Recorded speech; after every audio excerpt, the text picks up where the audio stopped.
Put the gun down, the barefoot hunter said. If you shoot, they'll come faster. The words cut through the tall grass sharper than any rifle crack. The men froze. Expensive boots sank slightly into the dry earth. Fingers tightened around polished triggers that suddenly felt useless. Cameras hung from necks like dead weight. No one laughed this time. The hunter stood a few steps ahead of them, barefoot, lean, holding nothing but a simple bow. No vest, no radio, no rush. He hadn't arrived loudly. He hadn't announced himself. He had been there the whole time, watching, listening, reading signs the others never saw. A breeze moved through the grass. Somewhere close, something heavy shifted its weight. Relax, the loudest man said, forcing a chuckle. His gold watch caught the sun. A satellite phone clipped to his belt glinted like armor. I've hunted worse than this. He lifted his rifle slightly, the movement clumsy, wrong. The hunter didn't raise his voice. He didn't step back. He only turned his head enough for the man to see his eyes. Calm, flat, certain. This is their land, he said. A few of the outsiders exchanged looks. One whispered, "Who is this guy?" Another scoffed under his breath, trying to sound brave. We paid for this trip. We didn't come to be told what to do by a guide with no shoes. The millionaire smiled thinly, embarrassed now, challenged. You telling me not to defend myself? He asked. Because I won't die out here for some rule. The hunter shifted his weight, careful, silent. You won't defend yourself with noise, he said. You'll invite them. Silence stretched. Somewhere a bird took off suddenly, too suddenly. The men felt it then, not fear exactly. Pressure. The feeling of being watched without seeing eyes. Rifles that once meant power now felt like mistakes waiting to happen. One influencer swallowed hard. Are there really lions that close? The hunter didn't answer right away. He crouched, pressed his fingers into the dirt, lifted them, smelled them. Then he looked at the grass behind the group, not ahead. They're not running, he said. Neither should you. That was when the laughter fully died. The millionaire's smile slipped. You're saying they're circling us? He asked, trying to keep his voice light. Because that sounds dramatic. The hunter finally looked directly at him. They don't circle, he said. They test. A camera operator took a half step back, then stopped, remembering the warning. Another man wiped sweat from his forehead, leaving a smear of dust. Someone muttered a prayer they hadn't used in years. The hunter straightened slowly. No sudden movements, no wasted motion. His bow remained lowered, not as a sign of weakness, but of control. Who are you? The millionaire asked, irritation creeping into his tone. He hated not knowing, hated needing someone like this. The hunter didn't answer the question. He never did when it didn't matter. He looked past them again, eyes narrowing just slightly. Wind changed, he said. They smell you now. That did it. Okay, one of the men whispered. Okay, I think we should listen. The millionaire snapped his head toward him. Listen to what? Folklore? Then, softer to the hunter, you better be right. The hunter nodded once, not agreement, acceptance. A deep sound rolled through the grass. Low, vibrating, not loud but close enough to feel in the chest. A growl pulled from something big and patient. Every rifle wavered. The hunter stepped forward. Alone, the lion didn't roar. That was worse. It stepped into view like it had always been there, slipping between the grass with no sound at all. Golden coat, heavy shoulders, eyes fixed, not wild, measuring, not hunger, not fear, calculation. Someone gasped. Another man lifted his camera, then froze, unsure if filming or breathing mattered more. The millionaire's jaw tightened. Being told what to do had already scraped his pride raw. Seeing the lion without chaos made it worse. Slowly, almost unconsciously, he raised his rifle a few inches. The hunter didn't shout. He lifted one hand, just that. The rifle stopped.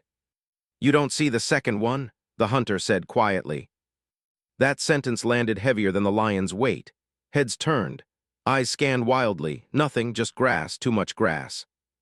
There's only one, the millionaire said, forcing a laugh that didn't convince anyone. I've got a clear shot. The hunter shook his head once. That's what it wants. The lion's tail flicked. Once, twice, still no roar. The men shifted closer together without realizing it. Expensive gear knocked softly, boots scraped. The grass swallowed the sound. So now we take orders from you? The millionaire snapped. His voice was sharp, but there was a crack in it now. We paid for this. I didn't fly across the world to be scared into obedience. The hunter didn't rise to it. He didn't argue. He didn't look impressed or offended. He simply turned his body slightly, changing the angle of the group without touching them. "I'm guiding," he said, "nothing more." The words weren't humble, they were final. A few of the outsiders laughed, short laughs, tight laughs, the kind meant to remind themselves they were still in control. But their feet stayed planted. The lion took one step forward, slow, testing the space. The hunter shifted again, placing himself half a step ahead of the group, still barefoot, still holding only a bow. He angled his shoulders, turning his profile, forcing the men behind him to mirror the position without being told. No one noticed they were obeying. "Wind," he murmured, "don't breathe hard." One man covered his mouth, another slowed his chest without thinking. The millionaire noticed, that obedience, that silent following. His fingers flexed on the rifle stock, knuckles white. "You think you're special," he muttered, "out here with nothing." The hunter didn't look back. "I think noise is expensive," he said, "and you can't afford it."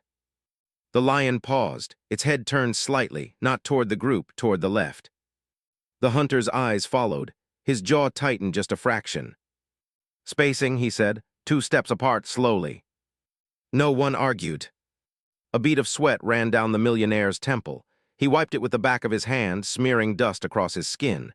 His watch felt heavy, useless. The lion sat. That should have been relief, it was. The hunter lowered his center of gravity. "It's waiting," he said, "not for us." "For what?" someone whispered. The hunter crouched, brushing the grass aside with 2 fingers. He studied the ground for a long second, then another. His thumb traced a shallow mark, then another behind it, then one more to the side. His expression didn't change, but the air did. "They're not leaving," he said. The millionaire scoffed weakly. "You said no running, no shooting, what's left?" The hunter stood slowly, listening. He stepped aside just enough for them to see what he saw. Tracks. Fresh, overlapping, curving. Not retreating. Circling, he knelt once. Then said, "This lion remembers." The words weren't dramatic, they weren't loud, but they cut through the air sharper than the rifle ever could. He pressed his fingers into the dirt, feeling more than seeing. The grass bent the wrong way. The soil was warm where it shouldn't be. This wasn't a random encounter. This was a return. "They came through here before," he said. "Not today, earlier." The millionaire scoffed, but the sound came out thin. "You're guessing." The hunter didn't look up. No. For a moment, the world slipped. Not fully, just enough. A boy much younger walked barefoot behind 3 elders. His feet were raw, cracked, bleeding. No one slowed for him. Hunger pressed hard in his stomach, louder than fear. When he stumbled, no one helped. When he cried, no one answered. Silence was the lesson. He learned to watch shadows instead of faces, to hear birds before danger, to read the ground like a story written only once. They didn't teach him with words. They taught him by letting him fail and survive. The memory faded as fast as it came. The hunter stood. "They're flanking," he said calmly. "One already moved left, the other stayed still so you'd watch the wrong place." The millionaire laughed too fast. "You can't even see them." "That's why they're good." A man behind him whispered, "How many?" The hunter paused, counted without counting. 3. That did it. Someone cursed under their breath. Another tightened their grip on a useless camera. The grass seemed closer now, taller, like walls. "This is insane," the millionaire snapped. "We're standing here because he feels something." A quiet voice answered before the hunter could. "He's not guessing." They turned. An older man stood a few steps back, dust on his trousers, notebook still tucked under one arm. No rifle, no camera, just eyes that missed nothing. Dr. Hale, the anthropologist. He'd been quiet since the beginning, watching, measuring the hunter the way he measured everything else. "I've studied Hadzabe tracking for 30 years, Hale said. "What he just read takes my students months to recognize." The millionaire bristled. "So now he's an expert." Hale nodded once, "Yes." The hunter shifted his weight. He didn't look pleased by the defense. If anything, he looked annoyed by the attention. "They're waiting," he said again. testing patience. The lion they could see hadn't moved. That was the problem. The one in front is bait, the hunter continued. The others are learning your breathing. As if summoned by the words, the grass to the right stilled, too still. No insects, no wind. The hunter turned his head just enough. There, he said. Nothing happened. Then movement, not a body, a ripple, low, controlled. The millionaire swallowed. How did you know? The hunter didn't answer. He was already stepping sideways, placing the group so their shadows fell together instead of apart. Stay tight, he said. Predators choose the edge. Dr. Hale watched him closely now. He's predicting them, he murmured, not reacting. The hunter raised his bow slightly, not to aim, to signal. The visible lion stood, took one step, then stopped. The hunter exhaled slowly. It remembers being challenged here, he said. That makes it careful. Or angry, the millionaire said. Both, the hunter replied. The sun dipped lower than it should have. Clouds rolled in without warning, swallowing the light. The gold grass turned gray, distance collapsed. Night was coming fast. Too fast. That wasn't supposed to happen, someone said. The hunter's jaw tightened, storms hide sound. The lion stopped moving. Not retreating. Not advancing. Waiting. The grass held its breath. So did everyone else. You think hunting is violence, he said. It's patience. The words landed softly, but they carried weight, the kind that settles in the chest and makes panic feel childish. The grass around them whispered as night finally took control. No stars yet, just a pale moon fighting through cloud cover. Someone reached for a lighter. Don't, the hunter said. A hand froze midair. We need a fire. No, he repeated, calm, certain. Fire tells them where you are. The millionaire scoffed, louder than necessary. So now we sit in the dark and trust instincts. The hunter didn't rise to it. He crouched, touched the ground again, then closed his eyes. And the memory came fully this time. He was 8 when the lions took his brother. Not in a dramatic way, no scream, just absence by morning, footprints ending where grass bent inward. The elders didn't cry, they didn't shout, they stood him at the edge of the clearing and made him breathe. Slow, controlled, silent. That night there was no fire. Cold pressed into his bones, fear tried to take over his chest. Every sound felt like teeth. An elder adjusted his shoulders with 2 fingers, another corrected his stance. When his breath shook, they waited until it didn't. Fear makes noise, one of them whispered. Noise invites death. So he learned how to make his body small without shrinking, how to listen without searching, how to let predators pass without challenging them. Hunting, they taught him, was not about killing. It was about not being chosen.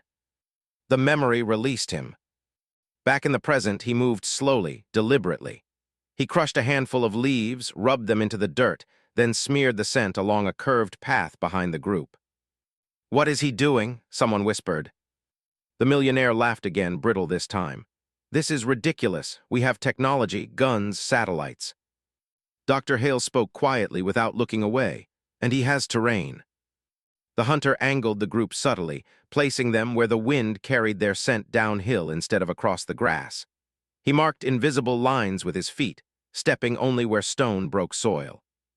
No one crosses this, he said softly. If you do, you stand alone. That shut them up. Minutes passed, then more. Panic tried to creep back in. The dark played tricks. Every rustle sounded closer than the last. Someone whispered, I hear breathing. The hunter nodded, yes. The millionaire stiffened. Where? Close. Too close. The moon slipped free of the clouds, just enough to paint the clearing in silver. And there it was. A lion stepped into the light. Not charging, not crouched, standing. Its chest rose and fell, slow and powerful. Breath audible now, not threatening, measuring. The group froze. The hunter did not move.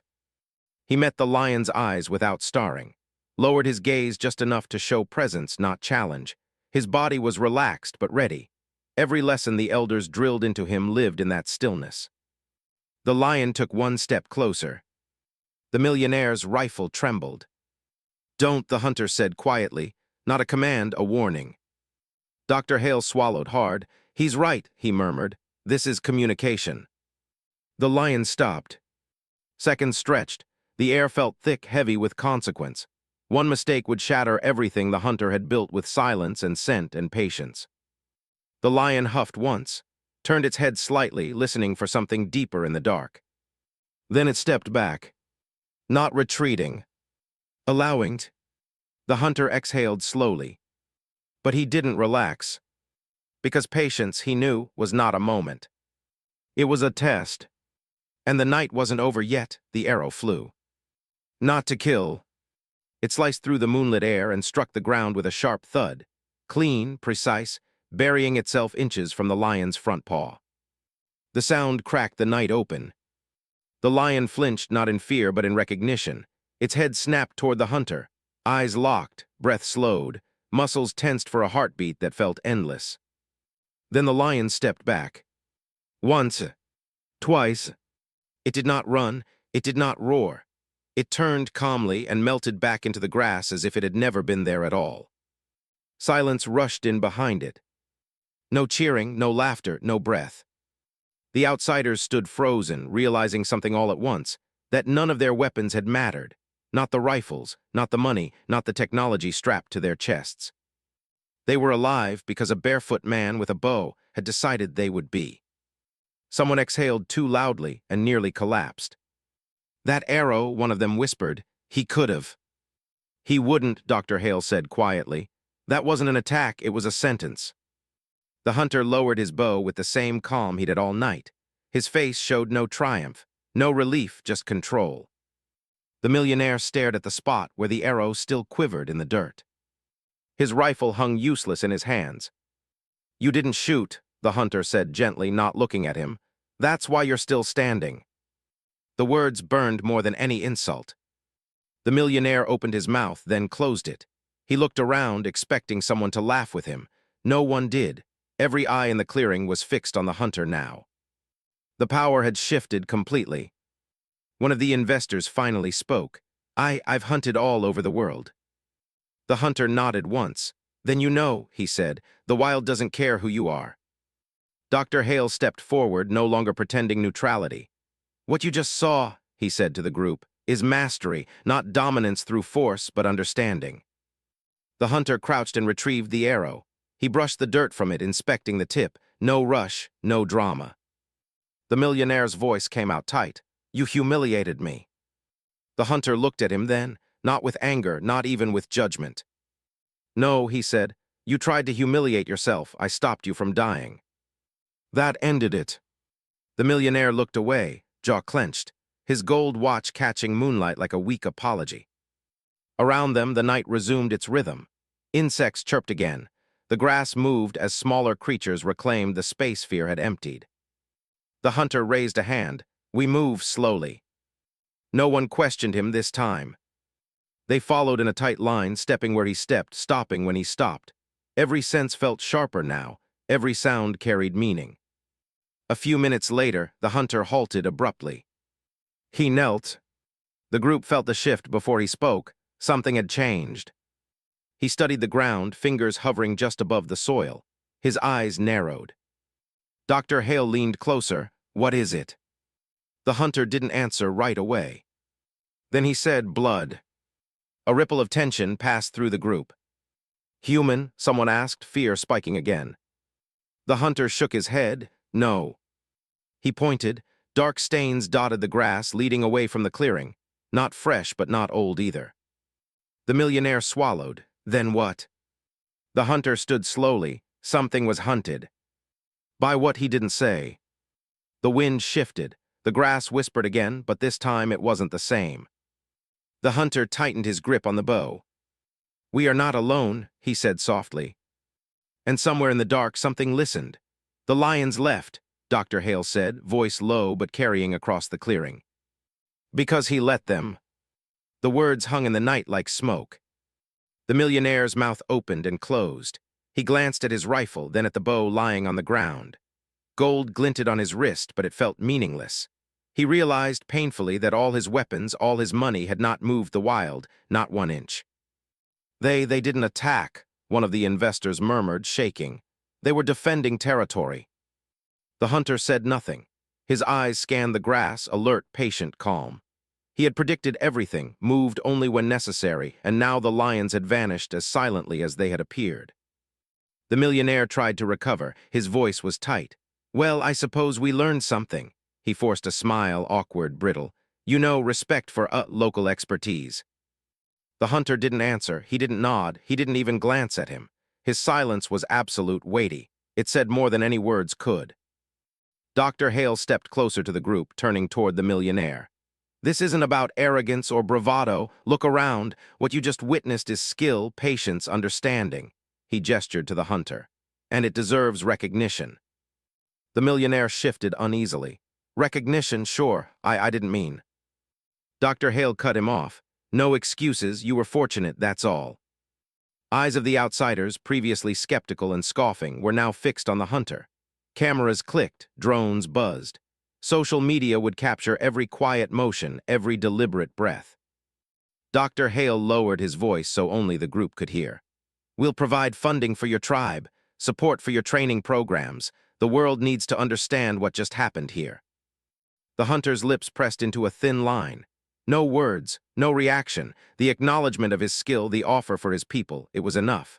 Yet he remained distant, untouched by applause, unshaken by admiration. The millionaire swallowed hard. His arrogance had crumbled, his ego bruised. I suppose congratulations are in order," he said finally, voice uneven, "for surviving whatever this was." The hunter tilted his head slightly. Nothing more. His focus was already moving forward, scanning, reading, sensing the land as he always had. Dr. Hale clapped the millionaire on the shoulder, half admonishing, half encouraging. "Learn from this. There's more in the world than wealth and power. Sometimes survival is quiet. Sometimes it's earned without noise." The millionaire could only nod, cufflinks glinting in the moonlight, a silent concession. The hunter lifted his bow, adjusted the quiver on his back, and started walking. Each step was measured, deliberate. The group fell into formation behind him, hesitant but obedient. Cameras and phones tracked him, capturing the barefoot figure moving through the tall grass, leading not with shouts or threats, but with patience, knowledge, and absolute command. The whispers of admiration followed him, soft, reverent. And as he disappeared into the darkness, leaving the millionaire and the others behind, it was clear. Respect had been earned. Without applause, the footage went viral. Every click, every share, every headline screamed his mastery, but he didn't. He wasn't there to witness the praise, the awe, the sudden fame that followed him like a shadow. The hunter returned to the village paths he had always walked barefoot, the earth familiar beneath his feet, the air carrying the same sense of grass, fire, and rain. Outsiders scrambled for interviews, hashtags, and praise. Billionaire donors posted carefully edited clips. Influencers hyped the story as a miraculous survival. Cameras hovered, but the hunter moved silently through the dust, unnoticed by the world that celebrated him. Dr. Hale made sure the story meant more than spectacle. "We need to protect this land," he told government officials and journalists alike. "The Hadzabe know it, they live in harmony with it, and now the world must listen." Even the millionaire appeared on social media humbled. He posted a short, awkward statement. "I misjudged. True skill, patience, and understanding exist in ways money can't buy. Respect to those who earn it quietly." His followers debated, some mocking, some stunned. But the words marked a rare concession, a crack in his arrogance. The hunter didn't read the posts. He didn't care for likes, shares, or fleeting validation. His reward was in the land, the balance, the silent acknowledgement of mastery that no one could take from him. Back in the village, children gathered around the fire, eyes wide, listening to the tale retold in whispers. They mimicked the hunter's stance, the way he crouched, moved, and read the terrain. One boy, barely 7, lifted his makeshift bow and pointed at the shadows, imagining lions circling him. The hunter watched from a distance, lips tightening in a hint of a smile. No one saw it. No one needed to. The lesson was spreading, not through social media, not through applause, but through the quiet, stubborn fire of knowledge passed from one generation to the next. And in that small movement of a child crouching in the grass, the legacy began to breathe. The world had seen him, but it was the next generation that would truly remember. The footprints faded. But the lesson didn't. The hunter walked slowly through the tall grass, the morning sun casting long shadows across the earth. Behind him, a circle of children followed, wide-eyed, bows in hand, learning not just to aim, but to move silently, to breathe with the wind, to see without being seen. Every step was a story, every glance a teaching. Lions lounged in the distance, watching but unconcerned. The hunter didn't raise a weapon. He didn't need to. They knew him, respected the rhythm of his presence. The children whispered questions, and he answered softly, carefully, never raising his voice. Each lesson was about patience, observation, and respect. Lessons the wealthy outsiders had ignored, lessons that couldn't be bought or broadcast. A young girl crouched beside him, imitating the way he measured the scent on the breeze. "Why don't we chase them?" she asked. He shook his head, a faint smile brushing his lips. "We don't take what isn't ours. We watch, we learn. That is how the land survives." The children nodded, absorbing more than words. They felt it in the silence, the steady gaze, the way he moved as if the earth itself obeyed him. He paused at a rock, tracing the faint tracks of a lioness with his finger. "See, we follow the signs, not the fear. We understand, we respect. That is power." The sun climbed higher, the lions disappearing into the shade. And still the children remembered. Every lesson, every cautious step, every whispered warning became a rhythm of survival passed on. Some power is loud, some is borrowed, and some keeps you alive. The hunter looked once more over the plain, then turned back to the children. Their eyes were bright, their posture straight, their hands steady. The world might forget the man, but the land and those who learned from it would always remember.